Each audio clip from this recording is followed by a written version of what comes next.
Chegamos com o podcast Carneiro e Mafuz dessa segunda-feira, dia 23 de junho. Eu sou Fernando Rudnick, estou acompanhado de Carneiro Neto e de Augusto Mafuz. Vamos para mais um programa. Semana de Atletiba, meus amigos. Temos muitos assuntos para debater aqui no podcast.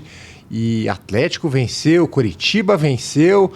O clima vai esquentando aí para o grande clássico do sábado. Mas antes da gente dar aquele start no programa, fica o convite para você que ainda não é inscrito aqui no canal do YouTube do 12 Esportes. Clica ali no botão se inscreve, ativa as notificações para sempre ficar ligado no podcast Carneiro e Mafuz. E claro, deixa seu comentário, compartilha aí o programa com todo mundo, beleza?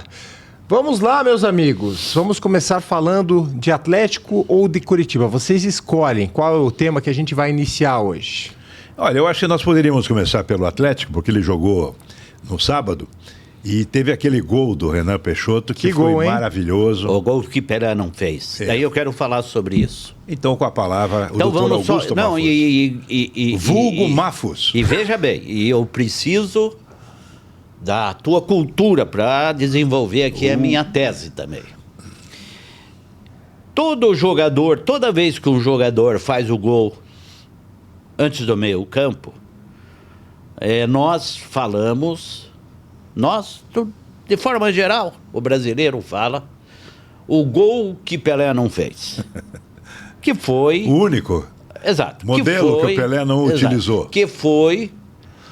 no jogo contra a Tchecoslováquia, em 1970, em que ele, já sentindo que o goleiro Vitor, da Tchecoslováquia, jogava adiantado, ele pediu para tocar para ele de lá chutou.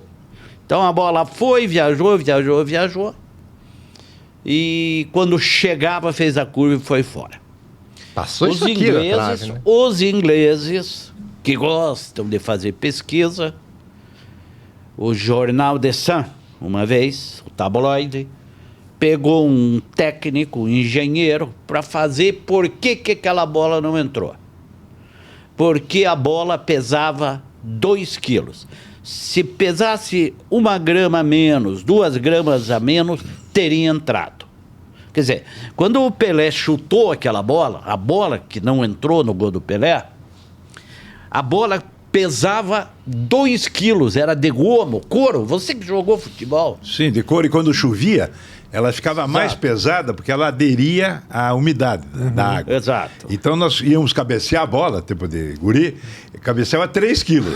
Aí está. Agora a bola pesa 800 gramas, 500 gramas, 800 gramas, uma coisa assim. Veja só. E segundo o Hollywood, é o peso da alma. Da alma.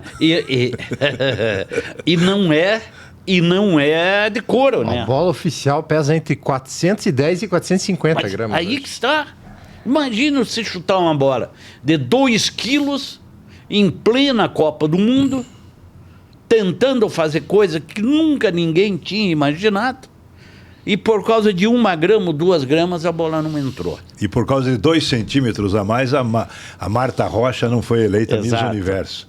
Da coxa. Mas coxa quadril. Mas pro Pelé... Da coxa. Vocês não acham que pro Pelé essa marca aí de não ter feito gol trouxe ainda mais... Não. Um charme. Agora, mais charme. Ainda sobre o Pelé, o Mafuz falou em pesagem da bola. Na Copa do Mundo Nesta mesma Copa, 1970, no México, na final com a Itália, o Pelé fez um gol de cabeça impossível. Sim. E também os cientistas daí italianos foram pesquisar como é que ele conseguiu cabecear disputando uma bola com o zagueiro Facchetti, sendo que o Facchetti tinha 15 centímetros a mais do que ele. O Pelé tinha 1,73 m, que é a minha altura. E o Facchetti tinha 1,87 m, mais do que 7 centímetros a mais, é isso? Não, 17 centímetros a mais. Pois o que aconteceu? Aliás, 14. Não, nós somos ruins de matemática. 14 centímetros a mais. Então, o povo entende mais que a gente. O Rivelino cruzou. Não, daí o Pelé subiu, e o que o Pelé fez? O Facchetti subiu junto com ele.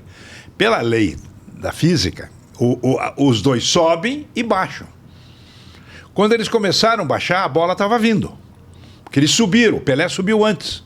E o Facchetti acompanhou. A bola vem vindo no cruzamento do Rivellino.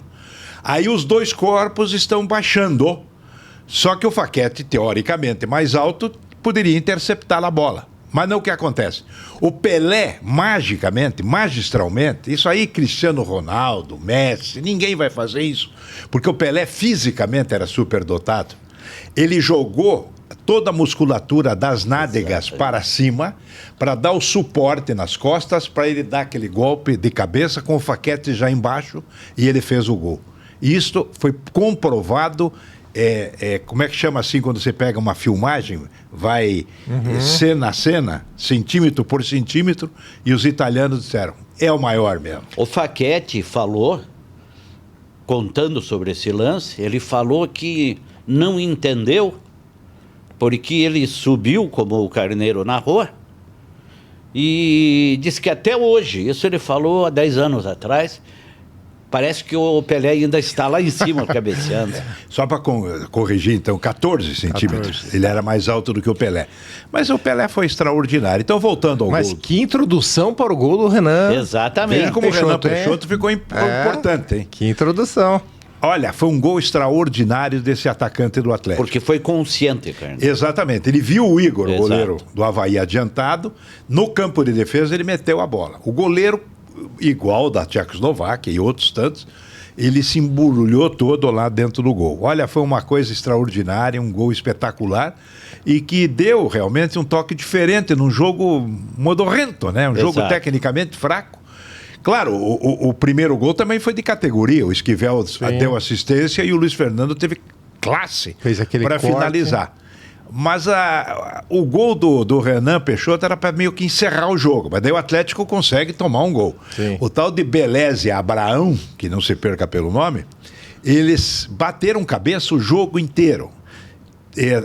Tanto que o Avaí deu bola na trave, né, em bola sobrada. E nesse lance do gol do Avaí, o Abraão tirou, deu um traque na bola. Tem que ensinar esse zagueiro. Ele já cometeu esse erro na eliminação do Atlético na Bahia, na Fonte Nova. O Atlético, lembra-se? O Bahia empatou no último minuto. Não, mas não foi o Abraão, né? Era outro zagueiro mesmo. Ele nem jogava no Atlético. Então, desculpe. Mas era um desses tipos, sim. Você está voltando muito. É verdade. Tá sonhando. O Atlético tem tanto zagueiro ruim, né? Que a gente se confunde. Mas lembra do jogo da Bahia no final? Mas esse Abraão é muito ruim. Mas mesmo. O Abraão Lincoln, o nome dele? Lincoln. Foi uma descoberta. O autêntico não tinha H no nome. Sim. Esse tem. Aliás, eu estive no jornal onde o Abraão Lincoln escrevia. Entendeu? Chicago Tribune, em Chicago. E daí fui lá, tá lá, homenagem a ele, o museu do jornal, maravilhoso. É a tribuna do Paraná deles. Entendi. Mas daí, só que em vez de Augusto Mafuso, é Abraão Lincoln, né? Aí, só concluindo então meu pensamento, o Atlético não precisava ter tomado aquele gol se tivesse o mínimo de capacidade. Porém, o Odair Hellmann está de parabéns. Ele colocou 3 zagueiros exatamente para tentar resolver esse problema. E não o resolveu, em parte. Mas o grande problema, não sei se vocês concordam comigo, no time do Atlético é o meio de campo. Porque o time do Avaí é fraco. Mas o time do Atlético é fraco também. Porque o Atlético improvisa na ala direita, improvisa um pouco nesse bolo aí no meio e a bola sai para o meio de campo. O único com racionalidade é o Juliano, só que não tem mais a mesma leveza para jogar. O meio de campo do Atlético é fraquíssimo em criação, em combate, em marcação. Só que o ataque é bom. Se você pegar Allan Kardec, Luiz Fernando, como é o nome Renan Peixoto. Renan Peixoto. Tevez. Os meninos... O Tevez é bom. Os meninos lesionados. O Isaac não é tão mal. E o Velasco... Tá machucado também. É bom jogador. Então você veja que o Atlético é um time mal constituído, mal formado. Porque basta ali o quê? Individualmente. 2 meios de campo de categoria. O Atlético arruma o time, gente. Não, precisa de um atacante também. Não, aí seria um luxo. Entende? Não precisa. Você fala isso, Garner. Já vão achar que não precisa de atacante. Mas quem que vai me ouvir? Ouve, nessa diretoria do Atlético? Ouve. Eles fazem tudo ao contrário. Eles ainda dizem, vamos fazer de contrário, fazem bem sim. Eu soube dessa. Não, mas em resumo é isso que o Carneiro falou. Mas ganhou, né? E eu tô gostando do técnico. É isso que eu ia te perguntar, Mafus. Tô gostando do técnico. O Odair completou um mês. Não me surpreende, mas não me surpreende. Mas, de qualquer maneira, não me surpreenda, porque ele é um bom técnico, desde o início da carreira. Ele não me surpreende, mas, de qualquer maneira, no Atlético, para o treinador se tornar um bom técnico, ele passa por vários riscos, vários traumas, como ele está passando. Quer dizer, ele deu uma arrumada no time, o time já, agora, se ganhar do Curitiba, vai para o G4, ou pode ir para o G4, entende? Mas o Atlético, individualmente, eu não estou vendo. É evidente que, se nós formos falar de Atletiba já, e com certeza vamos, a ideia de quem chega melhor. Sim. É evidente que, apesar de ter melhorado, o Atlético não chega melhor. Agora, só concluindo essa parte de análise específica do time do Atlético, está ainda na pauta que o Atlético pode contratar reforços ou esfriou? Não precisa, né? Ele vai contratar. A janela abre no dia 10 de julho e o Atlético precisa contratar jogadores. Mas os nomes que a gente tem ouvido é tudo rolo. Né? Tem um colombiano, algo 27 assim. milhões de reais. Tem o Rato. O Elton Rato foi uma negociação que o Atlético... Mas já deu para trás. Quer ficar livre dessas coisas. Porque a diretoria do Atlético, ela não tem sensibilidade futebolística. Esse é o problema. Eles não entendem de futebol. Eles sabem os negócios. Negócios, claro. Né? Tem que ver quanto que dá. Vamos fazer os cálculos, né? Por isso que o Atlético tem um patrimônio maravilhoso. Porque o Petralha é um grande contador. Pena que ele não é contador de história, porque ele não tem a intelectualidade necessária para a criatividade e nem a improvisação. Mas ele, como homem de negócios, de contabilidade, ele é muito competente. Já foi melhor. Não, claro. Hoje... todos nós perdemos esse caso da Baixada... Esse caso da Baixada que a Prefeitura mostrou que ele já foi melhor. Agora, eu acho que... O Atlético está com esse problema... Eu ia perguntar para o Mafuz também. Afinal, a última colocação. O tal do diretor de futebol confirmou o Eduardo não, mas Freeland. Eu soube, mas ele não veio. Mas veja bem, vamos esclarecer. Esse rapaz não veio para ser o diretor de futebol. Ele veio para ser um gerente de futebol. Gerente. O que faz o gerente? Ele gerencia o setor de futebol. Ele é um intermediário entre diretoria e jogador. Vai ser isso. E vai contratar também. Não vai contratar. Mas ele que vai fazer as operações para contratar. Mas vão dizer, vá lá e contrate. Fulano de tal está acertado. Mas não vai ser ele o responsável. É um boneco de luxo. Boneco de luxo. Agora, e quem é que vai dar cobertura para o Odair Helman? A mesma cobertura que o Cuca não teve. O Mário Celso Petralha está dando. O Mário Celso Petralha. Não vamos... Mas ele fala com o Odair de futebol? Fala com o Odair de futebol. Que ótimo. E quase todos os dias ele fala. Mas o Petralha não entende futebol, né? Não. O problema não é entender.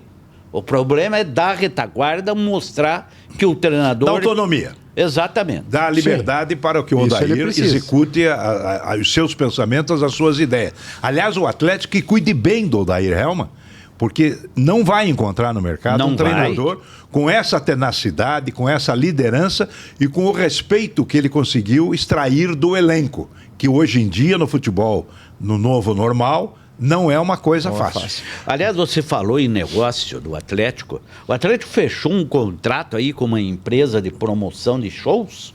Sim, para explorar os shows na arena. 7 anos. Né? Na arena. Pois é. Liga Arena, Arena da Baixada. Mas o Mário Celso não ia descansar no final do ano? Porque como é que ele termina um mandato dele daqui 2 anos, 1 ano e meio? E ele assina um contrato por 7 anos?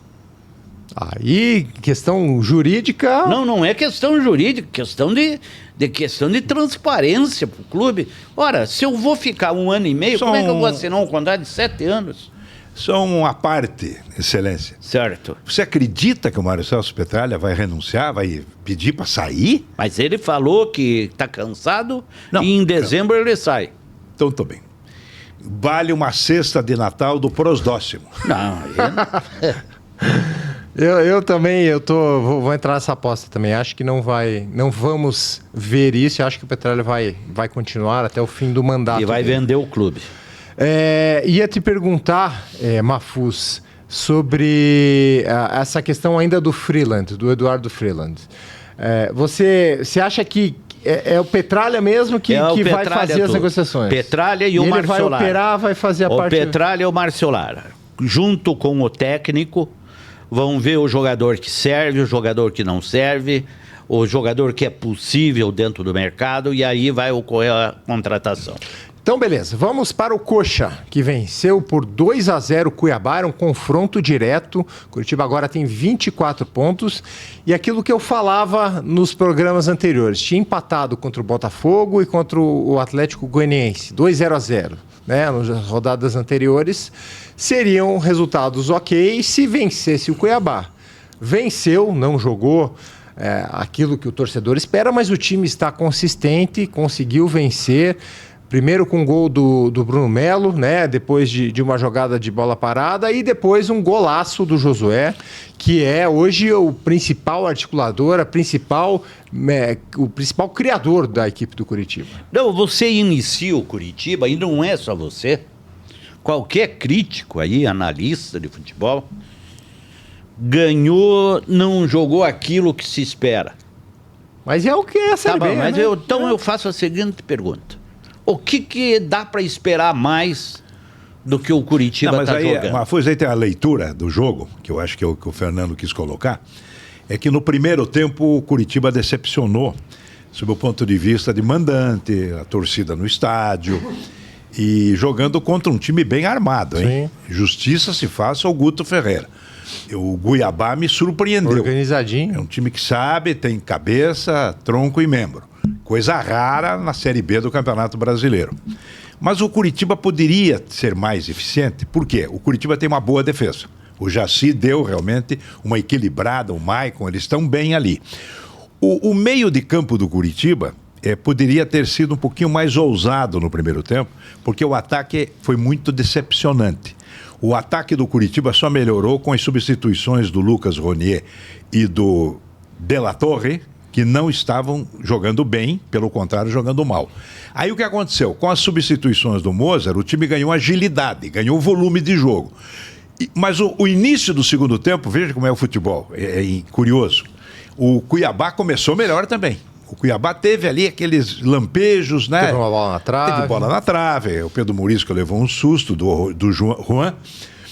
Mas daí, quando o Curitiba melhorou efetivamente, que o Josué, que é um cabeça boa de criação de jogo, o Curitiba chegou àquela jogada de escanteio que foi muito bem aproveitada pelo zagueiro Maicon de cabeça. Isso.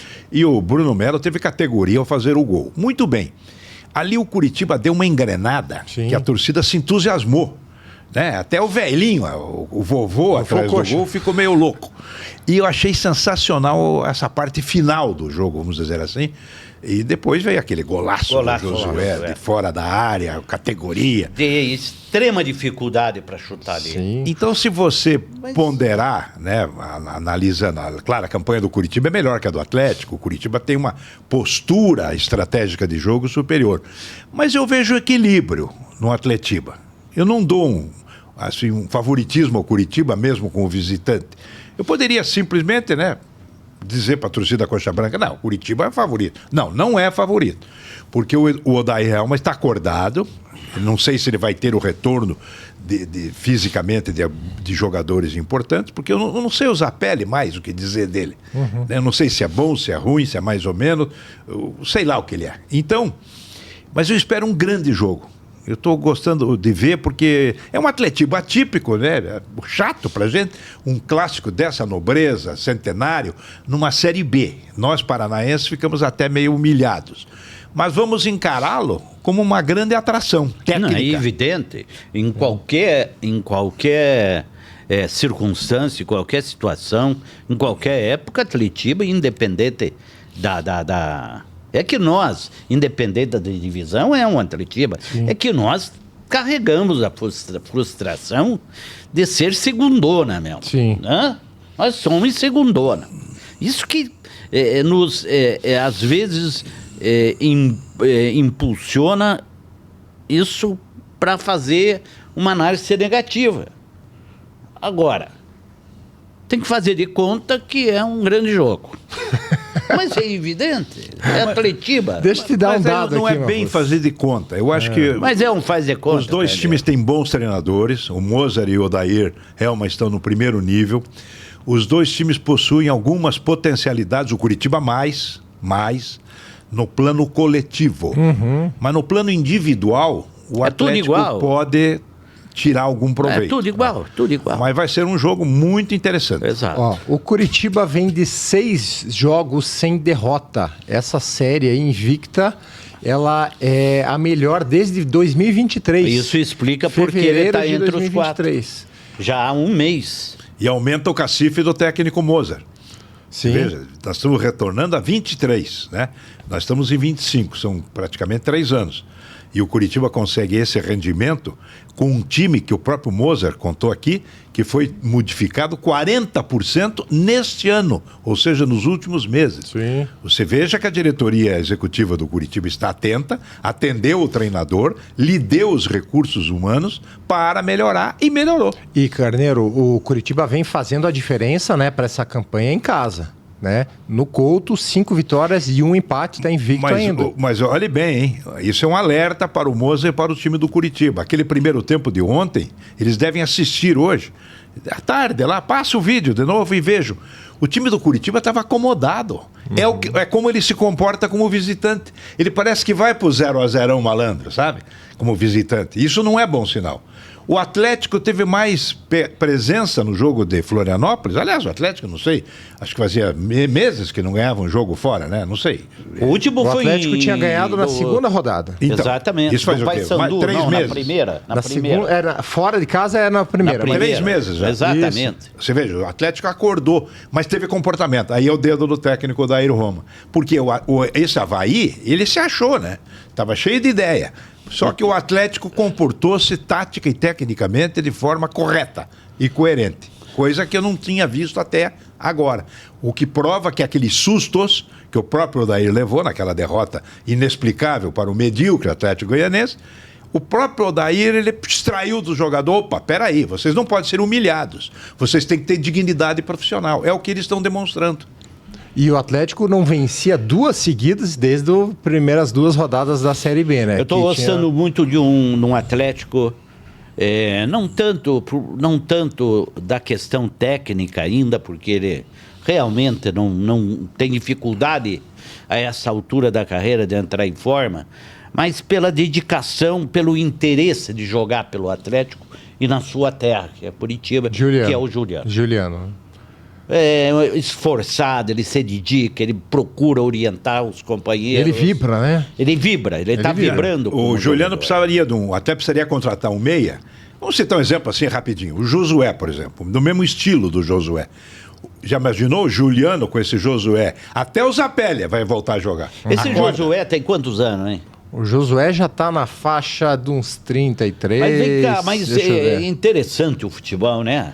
Josué tem Ah. 34. Mas interessante, você nunca tinha ouvido falar nesse Josué? Eu tampouco, mas É. ele tem um preparo físico acima do normal. Muito hein? bom. Faz 35 anos em setembro. Tem determinados jogadores tem carreira assim interessante. O símbolo desse tipo de jogador foi o Assis. O Assis, o bicho preguiça. Eu segundo- apelidei de bicho preguiça. Exato. E o Assis um dia, depois que tinha parado de o jogar, ele me Assis- encontrou na rua e fez assim.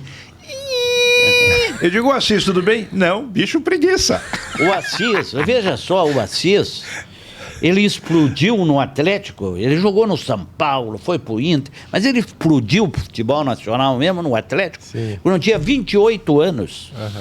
É o casal 28 20, né? anos. Depois de Fluminense. Que daí ele e Que o... tacada do Carleto, hein? Do quê? Trocou o lateral Augusto, boiadeiro, sim. pelo casal 20, Washington e Assis, no Internacional. Isso quem conhecer futebol. O Antônio Carleto Sobrinho, hoje marginalizado no Atlético. Bom, para a gente terminar, falar um pouquinho mais de Atletiba, na verdade, vamos fazer uma comparaçãozinha aqui. Quem vocês escolheriam aí hoje para um time ideal? Mikael ou Morisco? Morisco. Cauã Moraes ou Zeca? Os laterais. O Atlético está jogando com 3 o zagueiros, Atlético não mas... tem lateral. Qual O seria? Zeca, o Zeca, mais experiente. O Atlético não tem ninguém. É mais jogador, Eles estão é mais tentando experiente. ressuscitar o Madison. É. Então é o Zeca. Vamos lá nos zagueiros. Zagueiro, Abraão, os dois dos coxas. Abraão ou Maicon? Não. Ah, coitado do Abraão. Vamos respeitar o Léo passado. Pelé ou Jaci? Aí o Léo Pelé. Léo Pelé? Que é zagueiro. Aliás, é o único zagueiro lúcido do Atlético é o Léo Pelé. É. Beleza, vamos lá. Lateral esquerdo, Esquivel. Aliás, de todos que vão ser indicados agora, o melhor de todos é o Esquivel. Agora, esse Concorda? Bruno Melo não é bobo não, hein? É, mas é mais jogador o Esquivel. Não, o Esquivel tem mais atitude. Mas esse Bruno Melo é bom jogador. Nessa comparação aí agora, por causa do esquema tático, ele tem que colocar o outro zagueiro do Atlético, o Beleze, contra o Felipe Machado. Quem vocês escolhem? O Beleza é fraco, mas eu não conheço o Felipe Machado. Eu não também identifico nem assim. me lembro. É um jogador que ele faz aquele carregador de piano Pois é, no mas Curitiba, não- né? Não, em homenagem à família Machado, eu fico com ele. Felipinho ou Seba Gomes? Seba Gomes, Não, Felipinho. aliás, Felipinho. o Seba Gomes, ele Coitado. caiu Ontem- no túnel. Eu nunca vi o que se que é aquilo. machucou. É o túnel da arbitragem borracha, que tem uma embaixo. espuma, o quê? Embaixo tem o túnel da arbitragem. Eu sei, Aquilo mas lá ele foi pro buraco. É o inflável, né? Ele entrou no buraco. Isso é uma barbaridade. Literalmente. Puxa, eu queria passar o pé num político ali, bem na frente, pra ele cair. E não voltar mais. Mas Seba ou Felipinho, Não, Carneiro? Felipinho. Filipinho é bom Felipinho. jogador. Felipinho. Juliano ou Josué? Já é aí que Os está dois eu são colocar, ótimos. eu coloco os dois aí. Não, mas tem que escolher um. Não, né? mas Josué não tem, melhor. não tem. É mais tem condição física Eu superior. acho que no momento é o Josué. Josué. João Cruz ou Ronier? João Olha, Cruz no momento. O João Cruz está devendo também, hein? Agora o Ronier tá com uma preguiça, Tá viu? preguiça. Olha, Lucas Ronier, acorda, menino. Você Aí tem o uma João vida Cruz, enorme pela frente. Ele tá devendo, porque só agora o time tá se encaixando, então ele vai se encaixar. Você colocaria o João Cruz ou Ronier? Não, João Cruz. João João Cruz, claro. Luiz Fernando ou Yuri Castilho? Luiz Fernando. Luiz Fernando? Luiz Fernando. E Allan Kardec ou De La Torre? Ah, e o Allan Kardec com uma perna.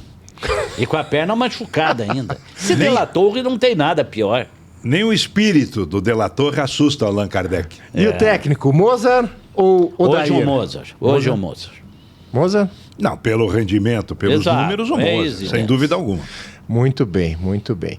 E vocês estão acompanhando nananana, O que é Copa isso? do Mundo de Clubes? A musiquinha lá. Eventualmente eu vejo um É o jogo. maior negócio do mundo, né? Vocês estão vendo? E Mas- estão surpreendidos com os sul-americanos ou não? Botafogo Não, vamos ganhando por do partes. PSG. Peraí, vamos respeitar aquele inglês famoso. Vamos por partes. O Jack. O velho Jack Stripador. O negócio é o seguinte: os europeus estão em fim de temporada. Portanto, eles só foram pelo dinheiro, porque eles queriam estar de É férias. muito dinheiro. Porque junho são as férias. Julho já começa a pré-temporada. Então eles trocaram as férias por dinheiro. Tem jogadores exaustos, Sim. né? Estão se superando. Mas estão ganhando dinheiro. Muito dinheiro. Aliás, esse Mundial é só dinheiro. É só interesse Só para comercial. você ter uma ideia, se o Flamengo ganhar mais uma, ele terá ganho só dessa primeira fase 140 milhões de reais. Imagine. Então é um campeonato comercial. A FIFA está feliz, porque é só negócio, né? O João Avelange mostrou o caminho, o Blatter deu o salto mortal e o Infantino está se divertindo. Mas então, todo mundo está ganhando, está todo mundo alegre. Jogando a 40 graus centígrados, né? No Ao alto, meio-dia, alto ao verão meio-dia. dos Estados Unidos ao meio-dia. Acho Imagine. que não chega a tudo isso, né? Não, ontem Chega, foi 37, 40, exato. 38. Depende da cidade. Tem Os jogadores do Real lugares Madrid mais estavam a com menos. toalha na cabeça e tal. Muito bem, mas vamos aos fatos. O futebol sul-americano, ao contrário, está praticamente no início da temporada. Então eles estão tirando proveito. E isso é muito positivo. Outro destaque: as arquibancadas, os torcedores brasileiros estão dando um show. Claro, os torcedores nós sabemos, o brasileiro é bom de arquibancada, né? Então todos estão se divertindo. Agora, tecnicamente, nós temos grandes treinadores operando no futebol brasileiro, né? O trabalho desse Abel Ferreira no Palmeiras, do menino do Flamengo, Felipe Luiz, eu diria que é acima da média. O português do Botafogo, me foge o nome, Renato Paiva. muito bom. Até o Renato Gaúcho vai bem, Sim. o que não é pouca coisa. Sim. Então eu estou muito confiante de que nós poderemos sim ter um sul-americano na final. O que seria maravilhoso, porque há 13 anos o futebol brasileiro não faz um campeão mundial de clubes. E Mafuz, eu acho que o jogo mais emblemático, ele foi a vitória do Botafogo contra o Paris Saint-Germain. Mas daí você Mas fica aí foi sabendo um ataque e defesa, né? Exato. Sim, mas é difícil jogar, né? Quantos jogadores Uma reservas estratégia. estavam o Paris Saint-Germain? Tava com o time... Foram buscar jogador no shopping, que tinha perdido a hora para ir pro campo. Não, e a gozação que fizeram, né? Não seria o Paraná Saint-Germain? É. Pô, isso é maldade, né? Agora, o Botafogo levou muita sorte. Né? Foi mais sorte do que propriamente técnico. Sobre se defender, sobre ocupar os espaços, sobre fazer a marcação, sem dúvida. O técnico foi muito feliz sob o ponto de vista tático. E o gol do Igor Jesus, que saiu daqui, né? Saiu do Couto Pereira. Tá existindo muito populismo nas narrações. Isso com certeza. Entendeu? Não, eu não me entusiasmo muito, não. Você acha que um brasileiro não chega? Não, mais pode pra até frente? chegar. O Flamengo tem time para chegar. O Palmeiras tem time para chegar. Pode até chegar, mas não quer dizer que vai recuperar o futebol brasileiro, porque não vai recuperar. Agora, tem muitos times medíocres, né? Eles pegaram... Tem. Não, mas é Copa do Mundo, né? Sim, Copa do Mundo, mas, pô... Aí não precisava exagerar, né? Não, mas Coreia, Copa do Mundo é Copa do e Mundo. não sei o quê lá. Bom, não vou discutir também.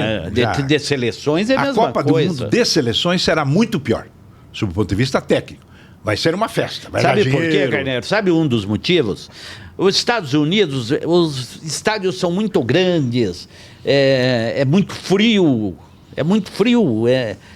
100 mil pessoas longe do campo. Não, e essa perseguição do governo Trump aos imigrantes tem sido nociva, porque é evidente que o torcedor, o latino, o imigrante, ele se poupa. Né? Ele já sabe que o homem não está de brincadeira. Então você vê os estádios vazios.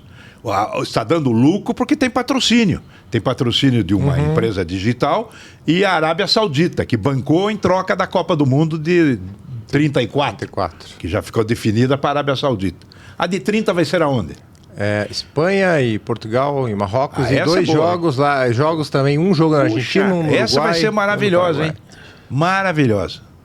Porque você tem que... Cada restaurante aí, Carneiro. Meu Deus, vale a pena. Agora, o Mafuz tem razão. Os Estados Unidos é um grande país, eu adoro os Estados Unidos, mas não é bom para futebol. Para futebol o soccer não é bom. Se essa Copa fosse no México, amigo, estaria pegando fogo. Só que tem que aguentar os amigos nossos, né? Com aquela cantoria deles, né? E a tequila. Não é fácil aquela turminha do México, mas que é divertida, é. A tequila. Fechamos então, meus amigos, o podcast Carneiro e Mafuz dessa segunda-feira. Voltamos na semana que vem com mais de Atletiba. Vamos falar muito desse resultado do Atletiba que acontece no sábado lá na Arena da Baixada. É isso, meus amigos. Um abraço. Tchau, tchau.